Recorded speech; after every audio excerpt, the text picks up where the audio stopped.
Chapitre 2. Renforcer le soutien aux associations, amicales et centres sociaux. Sous la municipalité sortante, les fermetures d'amicales laïques et centres sociaux se sont succédées comme cela n'était jamais arrivé dans l'histoire de notre ville.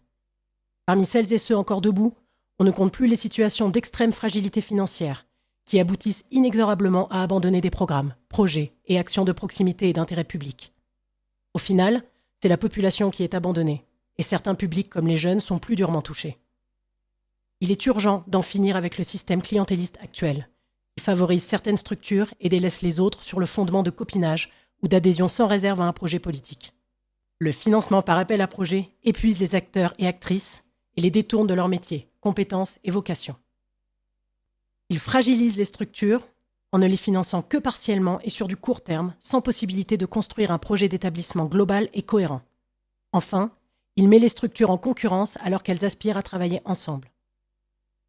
Les associations et amicales sont un maillon essentiel de l'identité stéphanoise. C'est pourquoi il est urgent de leur rendre leur autonomie et vitalité afin de retrouver les valeurs humanistes et de partage de notre ville. Refonder le modèle de financement. Financement pluriannuel aux associations et amicales sur la base de leurs propres projets. Financement renforcé et pérenne aux amicales et associations pour la construction de projets de long terme. Pour les associations culturelles, élaboration en lien avec les institutions artistiques du territoire. Garantie d'indépendance dans la définition des projets et le cas échéant la programmation artistique. Transparence des critères d'attribution des subventions et publication d'une liste annuelle de toutes les subventions versées. Soutien administratif aux appels à projets. Aide de la ville à l'ingénierie financière et de recherche de subventions pour décharger les éducateurs sur les appels à projets, région, État, Europe, etc. Plan de rénovation des amicales et du bâti municipal à destination des associations. Redonner des outils pour la jeunesse. Grand plan pour la jeunesse. La tranche des adolescents de 12 à 17 ans est totalement délaissée par les pouvoirs publics, au désarroi le plus total des professionnels qui ne peuvent que constater leur errance.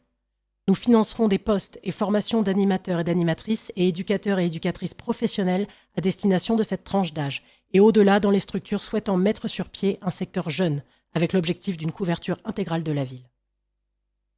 Retour des espaces jeunesse 12-17 ans et au-delà avec animateurs et budget de projet en lien avec les acteurs culturels et sportifs. Mise en place d'un accueil en soirée jusqu'à 20h-21h et le samedi avec une présence hors les murs. Ces lieux ont vocation à promouvoir la mixité culturelle et l'éducation populaire.